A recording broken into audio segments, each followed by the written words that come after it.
Okay. Testing.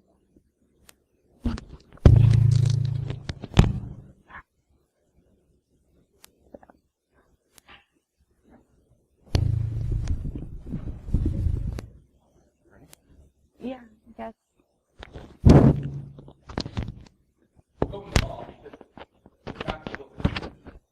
Yeah. I'm trying not to kill anybody. Yes, the slightest thing. So, are we ready on the video? All right. So, I'm Nancy Snoke. And I'm Phoenix Snoke. Y'all can hear us okay, right? Good. And our talk is a case study of hacking the Internet of Things. So first, my husband's never given a talk at a conference before, so make sure you ask him the really hard questions. I don't know. Don't worry, though. We've got a signal worked out, so if I get in trouble, she's going to do this. So if I miss that, just point it out to me.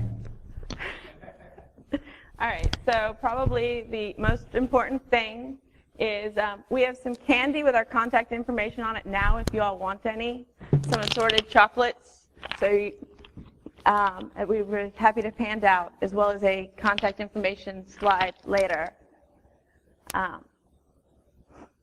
Just let them pass it around. Yeah. And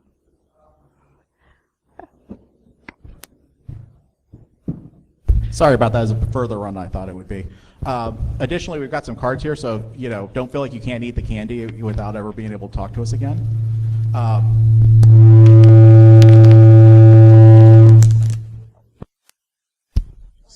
Sorry about that. But yes, if you look under the wrappers, it'll tell you what those are. So if you decide that you don't like that, maybe see if you could trade with the person next to you. You could end up making a new friend, and that's kind of what this is all about anyway.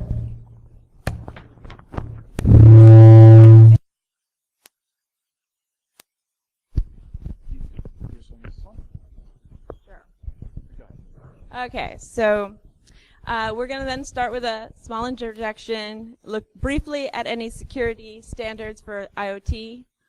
Then we'll talk about our methodology for what we did and our results. And we'll end up with setting up your own IoT lab and have time for contact info and questions at the end. So why a talk on the IoT? Well, if we want to go search news stories or something for this, we can see that 2/3 of consumers are concerned about the IoT. They're always questioning why there are huge security flaws. There's worms destroying IoT devices, botnets controlling hundreds of thousands of them. Can we actually prevent Skynet? Can an IoT device ever be secure? The other thing about this is that this is actually a really large market, and it appears to be growing quite rapidly. And additionally, there doesn't really seem to be a lot of concern from the companies in terms of post-purchase support, and there doesn't seem to be a lot of concern about security either. So some of these devices are shipping out with pretty glaring security vulnerabilities, or they're being discovered later, and they're not necessarily being fixed. I mean, this whole thing, it's all fun and games until you find out that your coffee pots help take out the internet on the East Coast, or things like that. Everyone else is hacking IoT devices. Why shouldn't we? So we had to look at what IoT device we wanted to hack. Our first choice was a smart light bulb, not this one here. It was a different one, and it totally did not work. What we discovered after we bought the one that we bought is that apparently the manufacturer decided that they were going to post, at some point after they released the product, they were going to patch in functionality.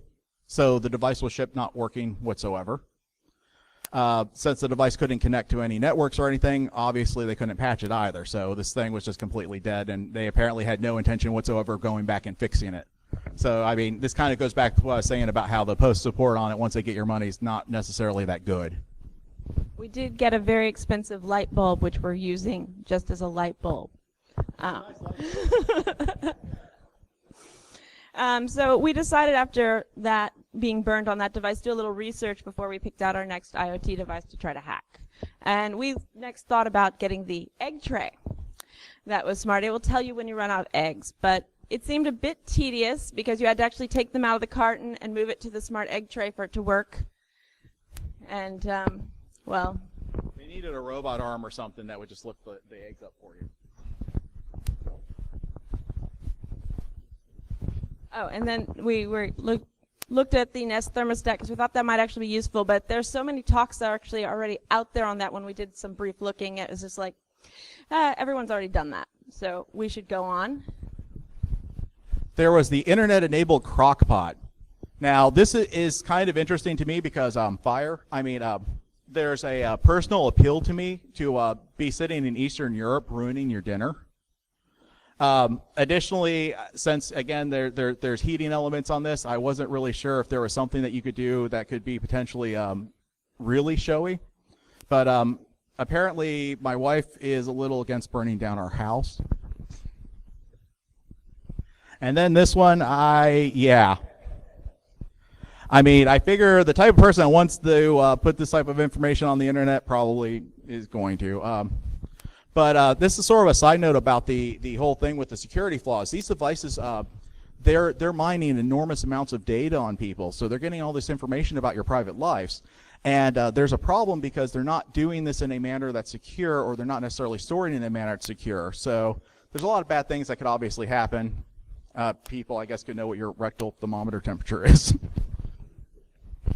So then we looked at the smart water bottle, which makes a lot of sense because who knows, it tells you when it thinks you need to drink water because you don't know when you're thirsty. It glows nicely at the point when it doesn't think you've drank enough water recently.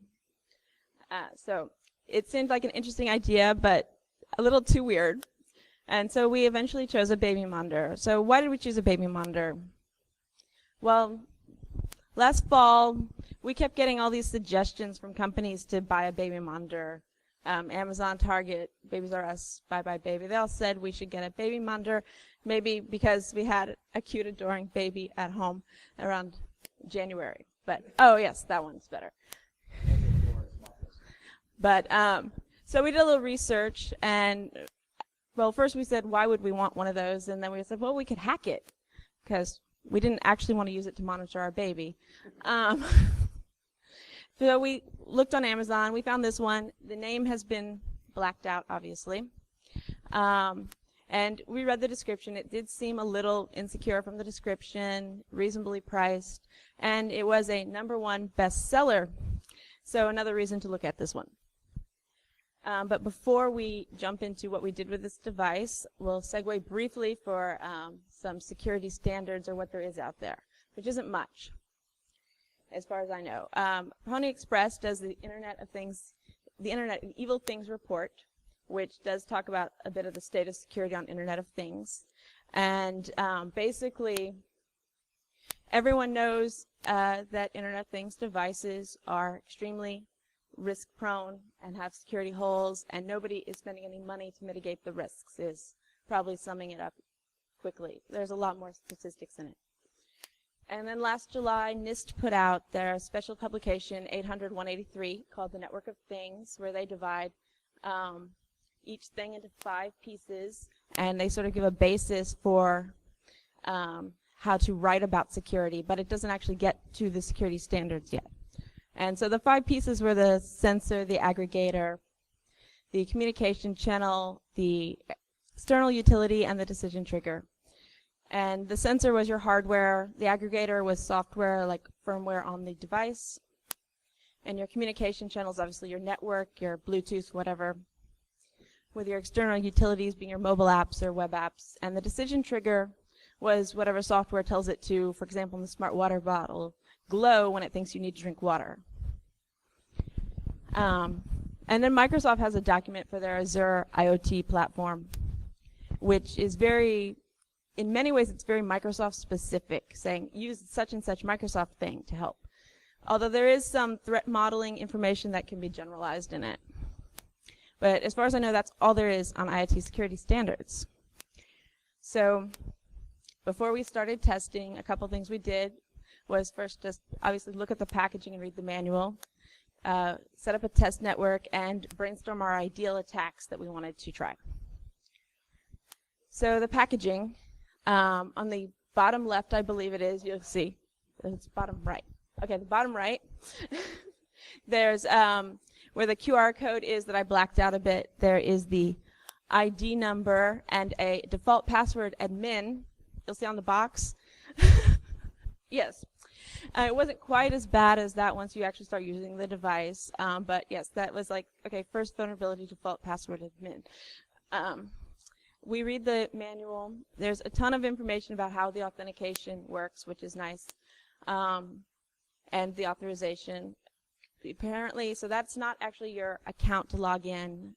You have to make a separate account for yourself with a password. And you add each device. And each device also has a password. They don't have a forgot password mechanism. If you forget your password, you're supposed to create a new account and re-add the device.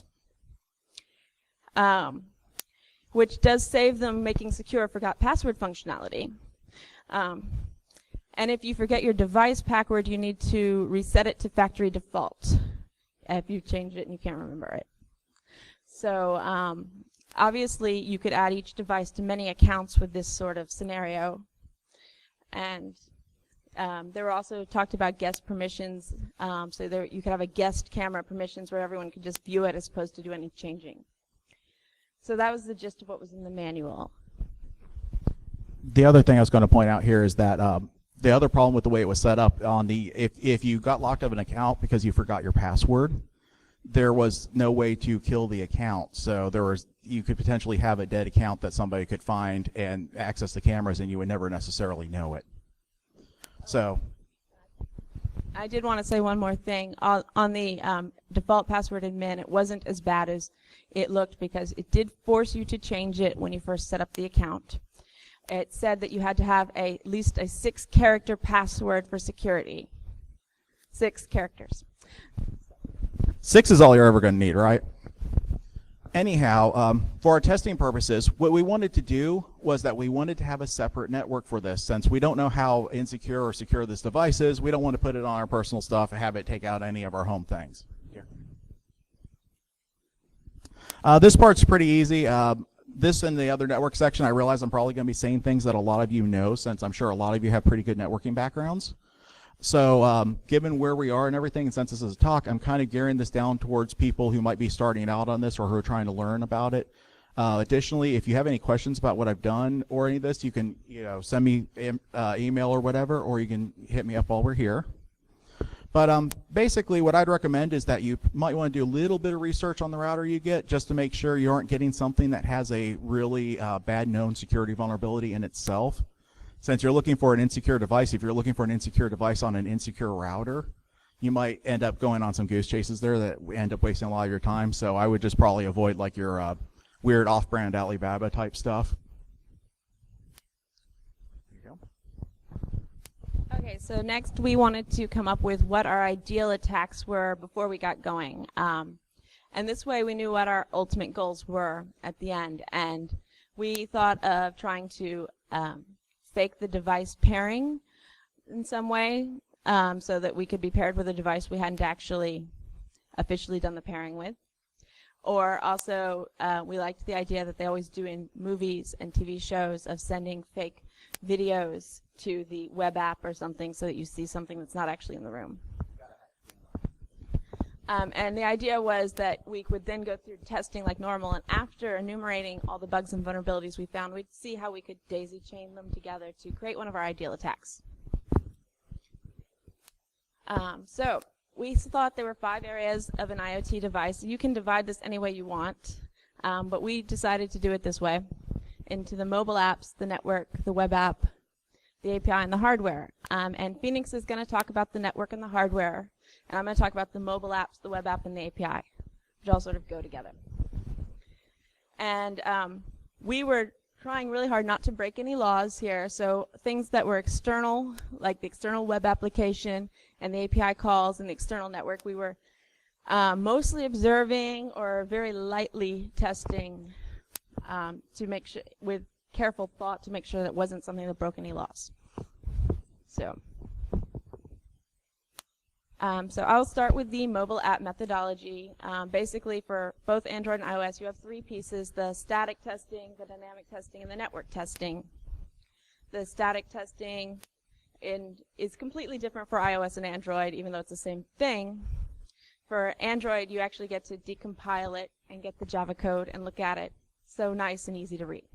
For iOS, you have to go through a bit of trouble, or there's some programs that do it for you, and actually get the bit code and look at it through IDA or Hopper, reverse engineering. So not as fun and easy. Then you do dynamic testing of the running application. And for Android, that's mostly using the Android debug bridge and attaching it to a debugger, etc. And for iOS, you use a lot of Cycrypt and other debugging methods. And for network testing, I use Burp Suite for both. And I don't actually have a slide about the network finding, but in both of them, they don't verify certificates at all. So it's completely man-in-the-middle. You can just attach Burp to it, and you don't even have to copy over the CA. So I didn't even bother mentioning that in the slides, but I thought I would here. Some quick findings. There's insecure data storage, insecure communication, insufficient cryptography, extraneous functionality, and improper platform usage, to name 5 of the OAuth top 10 for mobile that they had wrong. So not going to look at everything we found here because there was too much. But a couple things that I liked. Here was a line of code in the decompiling where you can see how they validate the device number. And so you can pretty much enumerate all the devices if you wanted to. It starts with the same 6 characters and is 13 characters long. So you have 7 characters exactly, and that's how it validates whether you have a correct device. There's this great line of code where you see there's a default hard-coded developer password to get to the developer options. I did black out the actual password to some extent. Then also in the source code here, I found, I have a sort of a nemesis in cryptography that seems to show up everywhere I look. It just is like, I don't know why. At first it was sort of horrifying that people were still using this. And then now it's just sort of like, of course, I'm going to find, anyone want to care to guess what algorithm that I found in this app? What? No. It was something mentioned in the 1983 movie War Games, I believe. DES. Now, so yes, they do at one point encrypt a password, but they use single DES when they store it. That's the ones they do store encrypted, which, as you see here in a shared preferences file, they don't store the account passwords encrypted at all. That's the device password they encrypt. So yes, when I test, I choose things like Nancy Test 2 and Nancy Test 1 as my usernames, and Nancy Password 1 and Nancy Password 2. So, and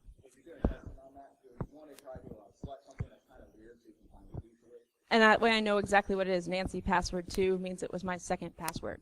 So I know that's what I found. But yeah, there was more stuff. This one's probably harder to read that was open, but here is where you can actually see the DES encrypted password for the device, as well as it has a whole bunch of URLs for where it makes the API calls. It has another way to set the developer options on here, so it will, if this says yes at a spot, it will just load the developer options, and several other things. We won't go into all of that.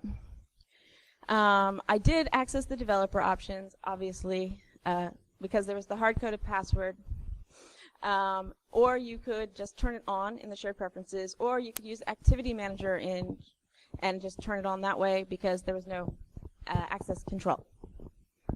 And there was also, as I said, there's not supposed to be a forgot password mechanism, but they had one that was built into the code that you could get to.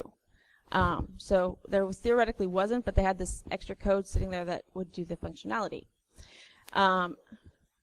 That was just some of there's actually a ton more findings, but I don't want to take up the whole talk talking about the mobile. So I'm going to give this to Phoenix for network. Yeah, another thing about the web app too is that there was a lot of code for functions that shouldn't have been there. So as far as I can tell, it looked like they had cut and pasted a bunch of code from different devices. From what I gather, this is actually somewhat common. Anyhow, for the network methodology, again, I'm kind of doing this from a more of a beginner or trying to learn level, so I'm sorry if I'm going over things that a lot of you already know. But, this is going to be basically like your regular pen test. What you want to do for the beginning is you want to do your reconnaissance. You want to know what it is you're looking for to attack and where it is. So for that, I'd use Nmap to map the internal network. And then you also want to look at your traffic. I was using Wireshark to see it. You can use TCP dump to capture the data if you wanted to. I was using Aircrack because I was using an external modem and setting it into promiscuous that way. It's just, with a lot of these things, there are multiple ways you can go about doing it. So I really don't want to tell you this is the correct way to do it. If it works for you, it's obviously the correct way. So for our network findings, when I started to do the reconnaissance on this and figure out where everything was, there was a web server at port 80. Additionally, there was this 8600 port for Asterix. To be honest with you, I've never seen Asterix before I got to this. Had no clue what it was. I went and did an online search for it. It's apparently something, some sort of protocol for aircraft control towers. So what I'm assuming is that Nmap just returned me a false result. I ended up just sort of writing down, hey, check this out later because this is a little weird. So again, since this is like penetration testing, what you're really going to want to do is that you're going to want to document what you're doing in some way, because you don't want to end up duplicating effort that you've already spent or forgetting to go over stuff that you made a note to go over later. In terms of the traffic, there was absolutely no encryption whatsoever.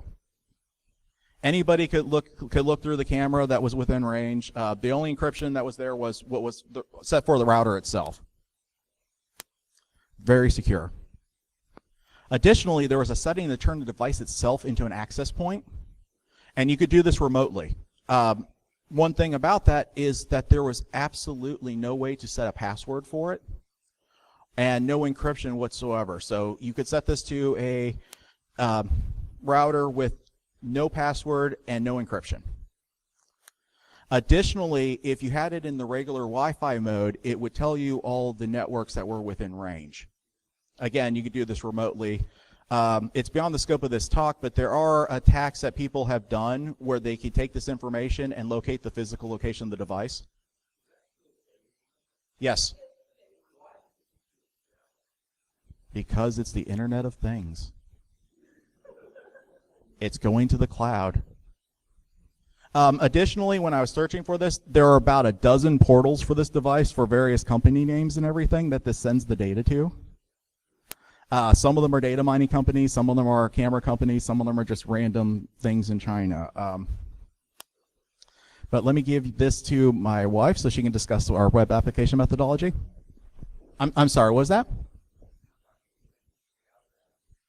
Yeah, that's kind of my problem with these devices is that, yeah, they're mining all this data on you and there's no security safeguards whatsoever. And so, if you've got like an ex that's crazy and stalking you or things like that, or, other companies that just want to figure out things about you, it seems like this is a really big personal security issue to me, but I don't want to sound too paranoid there.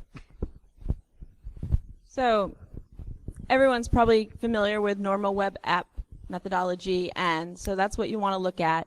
And this is for the internal web application he found as well as the external web app. Of course, being careful with the external web app not to do anything illegal. So you look at the authentication, the authorization, session management, whether you can inject anything, the client-side code, all of that. So my first finding was rather on accident. As a joke, I nicknamed the device to be script alert 1/script, and it apparently did actually execute that as a cross-site scripting. I was totally not expecting that.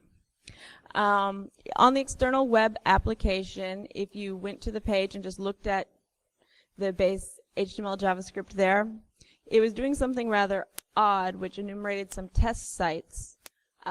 It basically was like a frame, and it said, if you're trying to access this host name, then go to this IP address for the data. And there was this list of like 20 of them.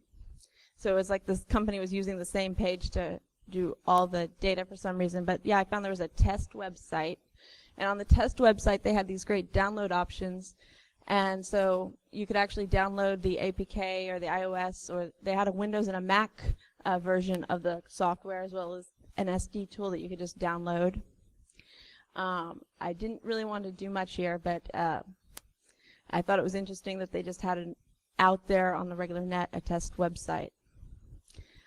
So then the client-side code was what was really interesting, because almost everything was done in the JavaScript except for a Flash plugin. So the JavaScript would basically make all these API calls to the back end, and yeah, they were completely designed there. And then there is the Flash plugin, which of course you can reverse that and take a look at it. And the Flash plugin was what was used to play video for the camera. And basically you could see it getting sent a URL for the stream, and then that would be sent to this, and it was basically an RSTP protocol, but it had some authentication built in the front of it. And so it was an interesting thing that they were doing there, I thought, and that we could build on that later. So, and the URL was sent in one of the API calls, I should note. So it's sort of hard to differentiate the API from the web app here. So moving on to the API methodology, as I say, it's very similar to the web app, except you have no app. But first step is to see if you can enumerate all the API calls, and then you want to check for the common problems of APIs, which are similar to those, but like transport layers, security problems, IDOR, access control, sensitive data exposure, etc. And what we found in the API is there was the complete enumeration of the API in 2 different places that was easy to find. So you could find all the calls it was capable of making. One of them was in the mobile app, and the other was in the JavaScript. And then we could replay API commands, and they ran perfectly, even like a week later, so there was no expiration. And then after trying replay, I checked to see if we could change the information in them, and some of them that would work, and there was no integrity checking, and other commands it did not work, and there was integrity checking. So it was just sort of random. I'm not sure, or possibly even an accident that some of the commands didn't work when you changed the data, since everything else was so bad. I didn't want, but so we went through all the commands that we could do and checked which ones could be changed and which ones couldn't, and made a list of that is what I did next. And oh, also there was some interesting information disclosure in some of this. Like for one, it sent back this where there's a debug telnet address that it gives you for some reason. No, because I was afraid that that might cross the line on breaking laws, but I really wanted to see what it was. We really don't want to get nuisance lawsuits. But just like, what? I just was like, why are you sending this to my device telling it this? I had no clue. I mean, I think it was being sent because it also lists the NTP server, but you didn't have to tell us where the debug telnet is in the same line as the NTP server. So, and with that, we'll go to the hardware. We're only going to lightly touch up on the hardware methodology, in part because everything we would have done with the hardware methodology, we were able to actually do with other methods. So again, it sort of goes into how there are usually multiple ways to solve a lot of these problems. So whichever one works for you best is obviously the correct one. But at the basis level, what you're going to do is you're going to take the device apart and see what it is. We did this last, obviously, you know, just in case we destroyed anything. In theory, you could buy multiple devices. We didn't really see a whole need to get a whole lot of insecure baby monitors. But one thing you probably going to look for if you're starting out is look for a debug UART port. What you'd want to do is that's where you'd want to connect if you're trying to get to the firmware. You could use a TTL to USB and then like run it to like a Raspberry Pi or an Arduino. One thing I want to caution on some of the hardware stuff is that in theory you could end up spending a whole lot of money on some of these tools. So if you're really wanting to get into this, you might want to see if there's like a 2600 group or a makers group or something in your area where people might be able to not only loan you some of this stuff or use it, but they also might be able to help you kind of figure out how to do it in the first place. But we wanted to look at how the firmware worked, so we needed to get a copy of it. We wanted to see if you could install your own software for the firmware, and if there was any sort of signing or integrity checks, so to see if you could maliciously alter the firmware. Now, for the hardware findings, I'm sorry, I took a really bad picture there, but there is a UART port there. It's very clearly labeled. It's the one with the 4 holes there. I believe it's next to the 2 wires by themselves. But again, a lot of these things are usually going to be pretty plainly labeled. Some things, I'm not sure if you can tell from the picture, some of it was in Chinese on at least one side of the board. But that would be where you'd want to connect there. Now, on the web app itself, there was an online way to upgrade the firmware. Additionally, if you're going through the internal portal, there was a way to upload your own firmware. That certainly is a very secure thing and could not be exploited for evil. But when we did the online upgrade, what it did, it sent the firmware directly to the camera. It didn't give us like a bin or a exe or anything to install. It went ahead and sent it directly to the camera. We were able to intercept the internet, the network traffic though, and extract it from that. Just what it did was it actually sent in, there was an API call it sent out to an external address, and then that external address contacted the camera with the software, is exactly how that went. And yeah, by his monitoring everything, we got the firmware. And again, since a lot of these checks to verify if the camera was real or anything don't really work, I'm sure you could see where there are some obvious security issues there. Did you want to do this? Okay, so also, did you actually mention that we were able to upload firmware without it checking the integrity? Yes. There's so many holes I forgot there. So then we wanted to put together one of our ideal attacks, which we talked about at the beginning, and we decided to go with the favorite of movies and videos of putting in a fake video. And so as it was, we could easily man in the middle the data from the network, and the API calls were not checking integrity, and the stream for the video was sent in one of these API calls, and we knew that there was some authentication in the front, but we could fake that based on reverse engineering the flash. It was only validating the client had to send the right things, but the server didn't have to send the right things back to the client.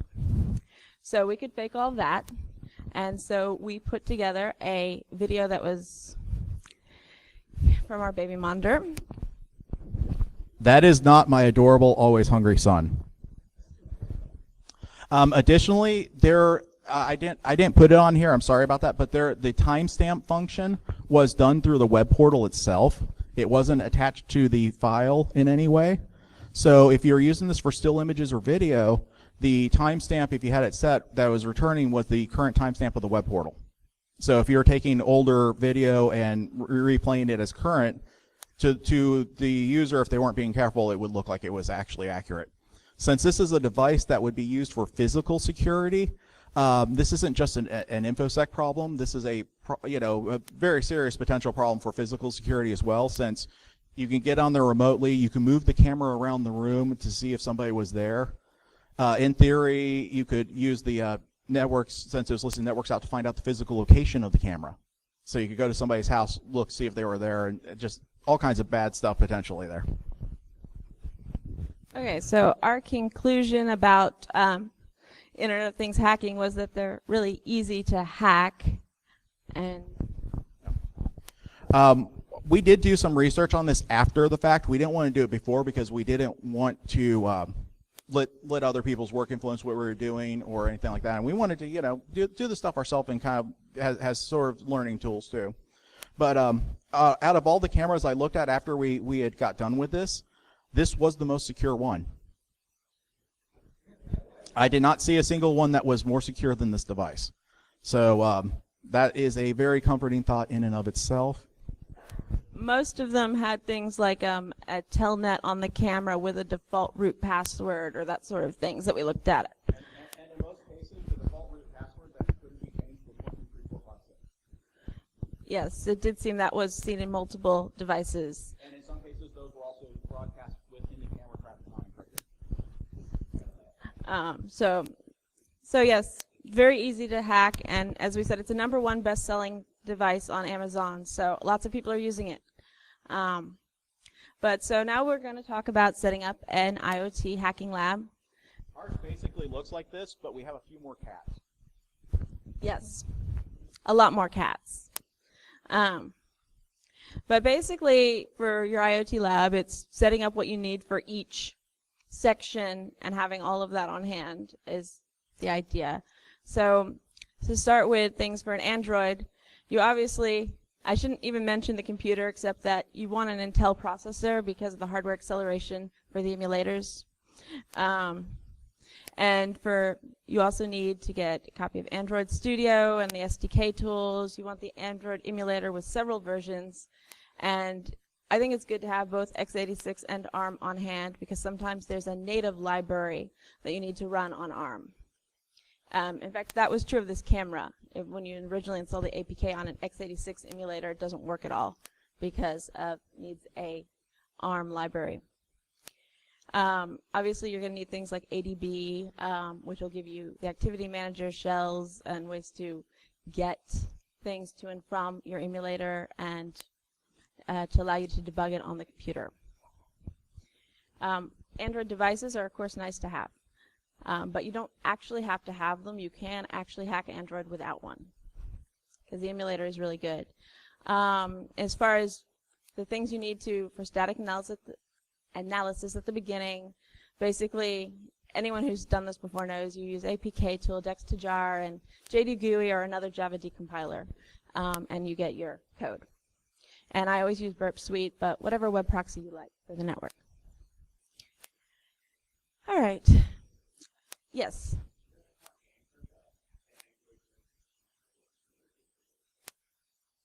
Oh, yeah, there is that.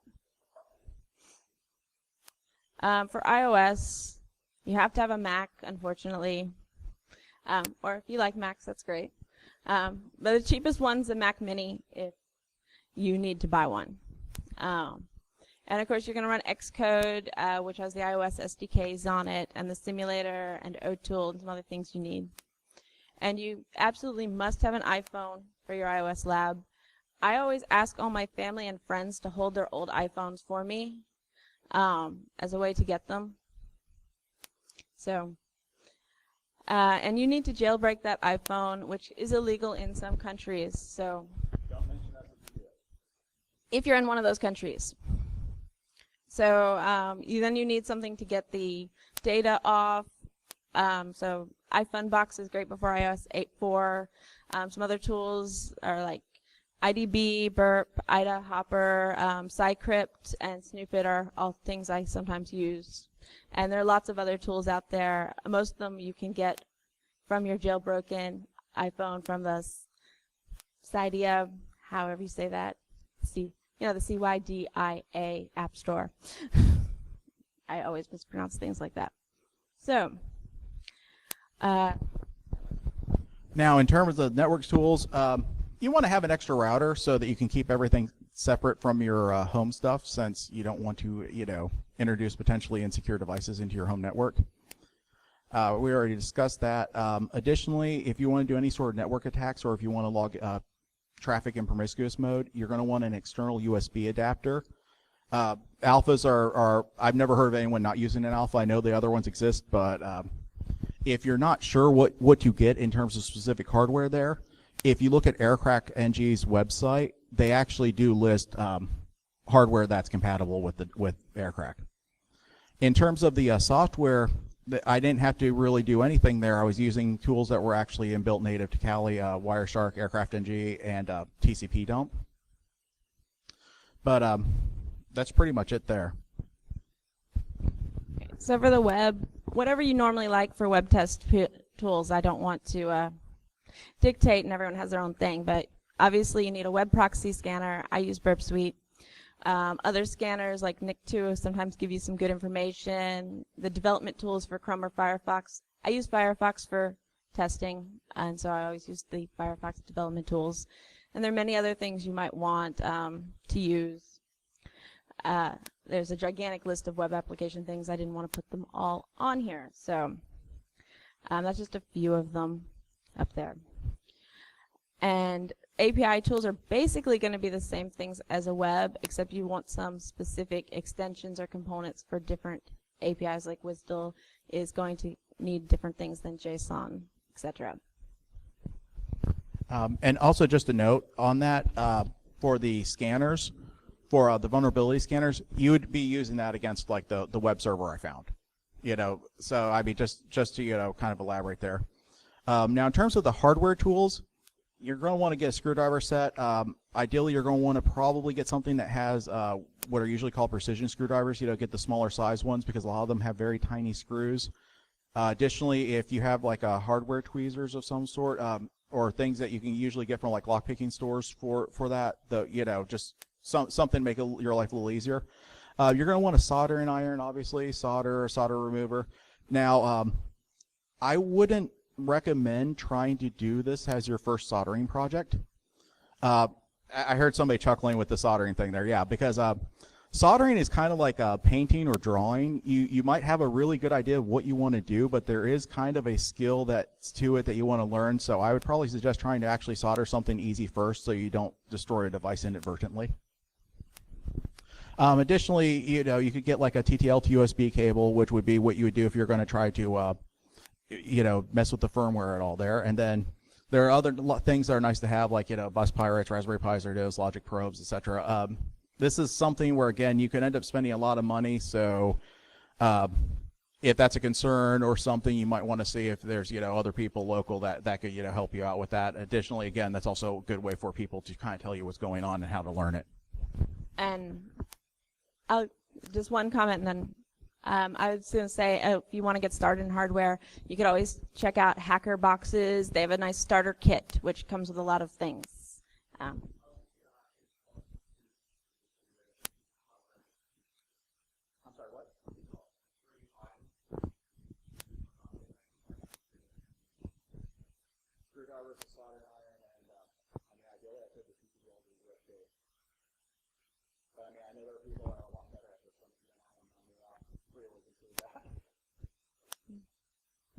You're going to want something you can actually, see with it. I would say 4 because you also want multimeters so you can verify, before you try something. But you're going to want something so you can open the device up, obviously. I'm sorry about that if anyone couldn't hear me there. You're going to want something so you can open the device up, obviously. Something so you can take it apart, the soldering iron, desolder stuff. And then something so you can communicate with the device itself. Additionally, you're going to want a multimeter so you can, verify what's actually, power and such.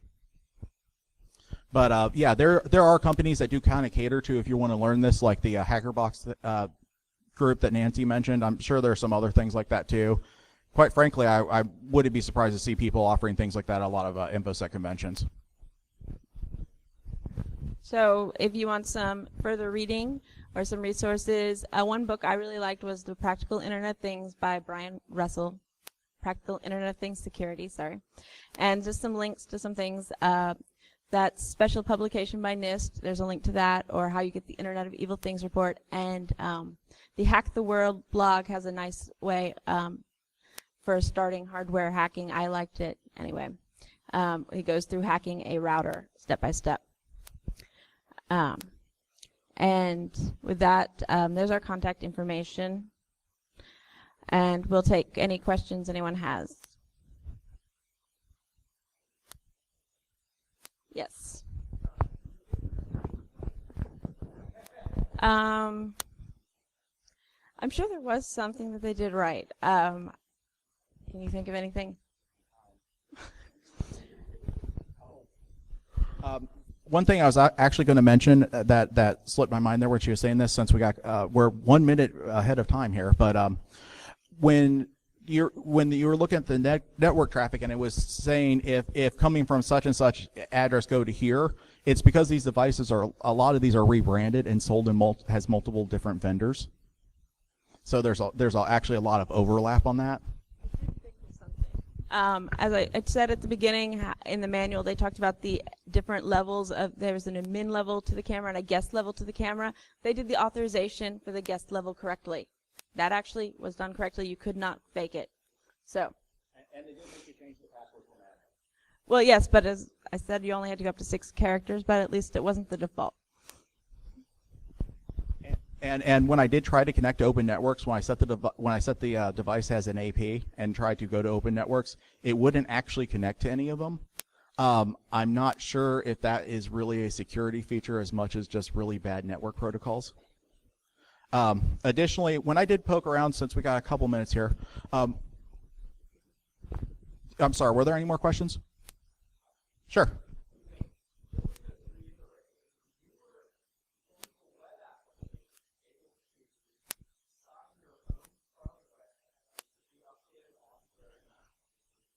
We had to do it through the internal web application, so you would have to be on the network to do it. Yes.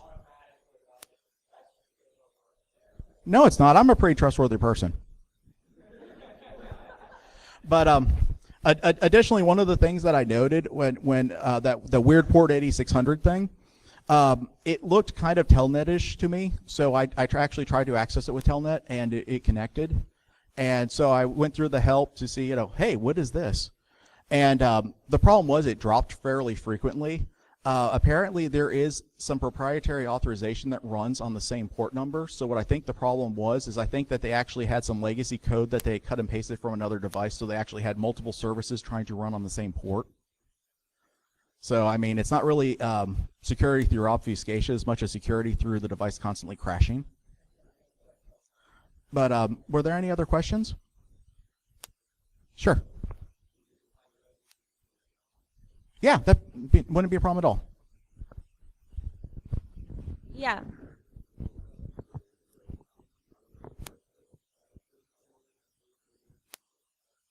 Yes, I've seen that.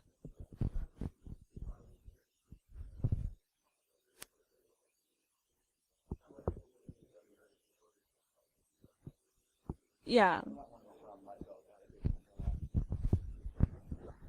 So.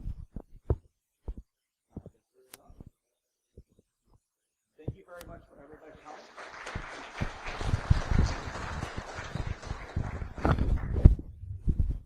coming. Thank you everyone for coming. If you want to get a card or something, our contact info, we'll be here for a couple minutes while the next person's setting up.